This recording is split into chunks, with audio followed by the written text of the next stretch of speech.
Good afternoon, and thank you so much for joining me for this WNCT Now Digital News Update. I'm Emily Severidge, live in our digital studio. None on Your Side is continuing to track COVID-19 cases statewide and across the East. Here are today's numbers.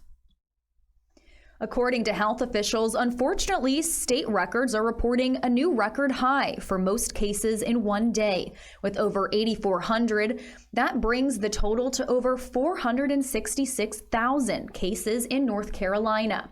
The positive percentage rate is now at 10.5%.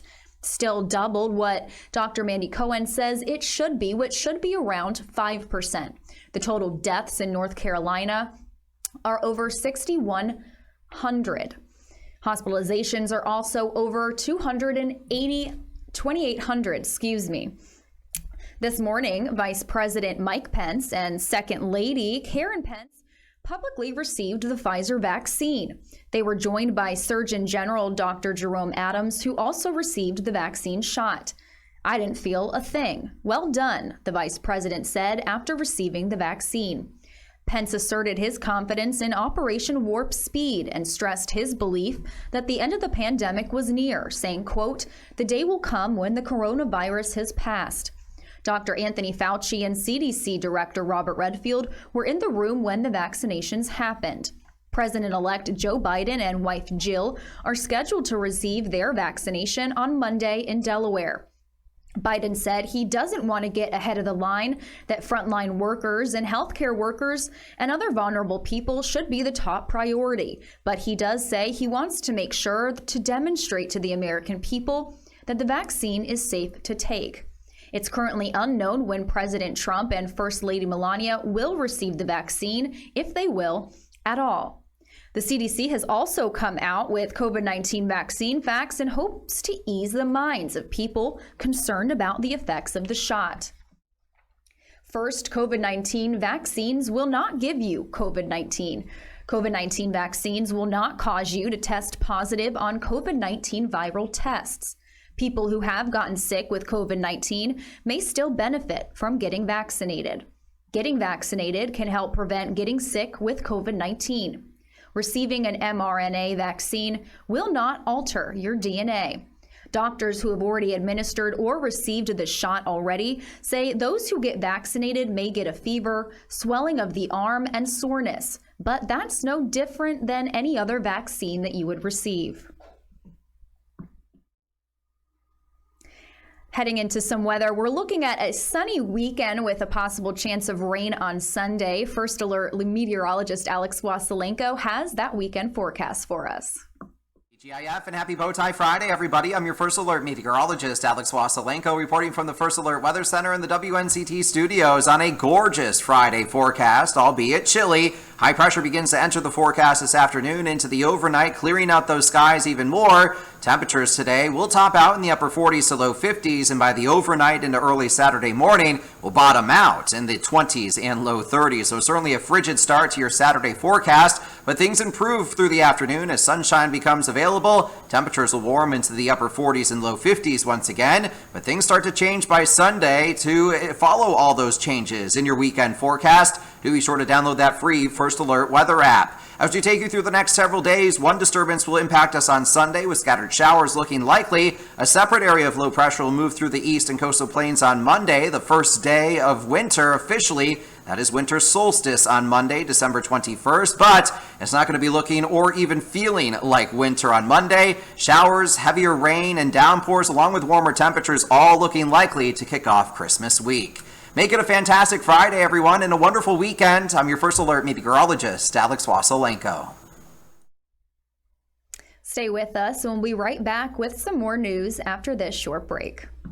Listen to What the Politics on the WNCT Podcast Network. New episodes weekly. Subscribe today on Spotify or Apple Podcasts. Don't miss another episode of What the Politics on the WNCT Podcast Network, found under the Features section.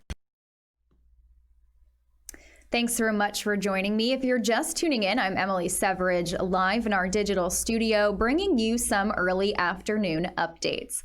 WNCT is bringing you live streamed updates every Monday through Friday at 1:30 p.m. and 4 o'clock p.m. to bring you the latest and up-to-date news before our nightly newscast. Members of North Carolina fraternities at UNC Chapel Hill have been charged in connection to a drug trafficking ring that's been going on for almost 4 years. Federal prosecutors say the suspects funneled in huge quantities of drugs into 3 North Carolina college campuses. 21 people are currently being charged in connection to the ring. Investigators say the illegal activity included chapters of Phi Gamma Delta, Kappa Sigma, and Beta Theta Pi in Chapel Hill between the years of 2017 and 2020. Our sister station in Raleigh has more on this story. Just shock. A shockwave's hitting UNC's campus after a major drug trafficking bust. I was super shocked at the size of it and how much money it actually was. Officials say they found drug trafficking taking place at UNC Chapel Hill, Duke, and App State in a multiple-year operation.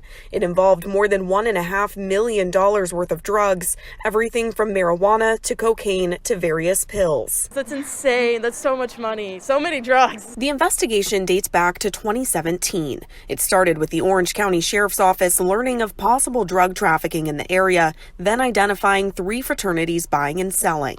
It unfolded unlike any other case I've seen in my 40 years in law enforcement.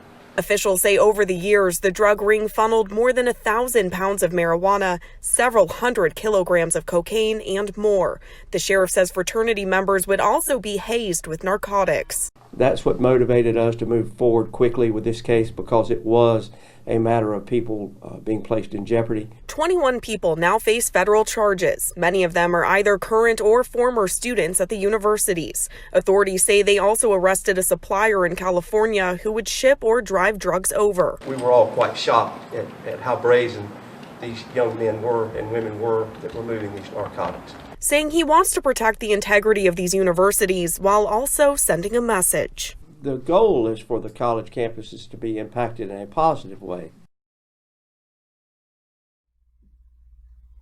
As we approach International Women's Month in March, Not on Your Side is recognizing the great contributions that women have made to our nation and local communities. You can nominate a remarkable woman in your life by visiting WNCT.com and clicking on the Remarkable Woman contest page.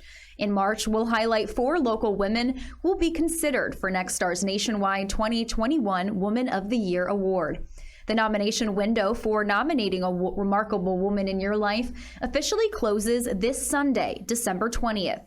So make sure to put your nominations in now for that special woman today. That wraps up this WNCT Now Digital News Update. I'll be back again at 4 o'clock with another update for you. Thanks so much for watching.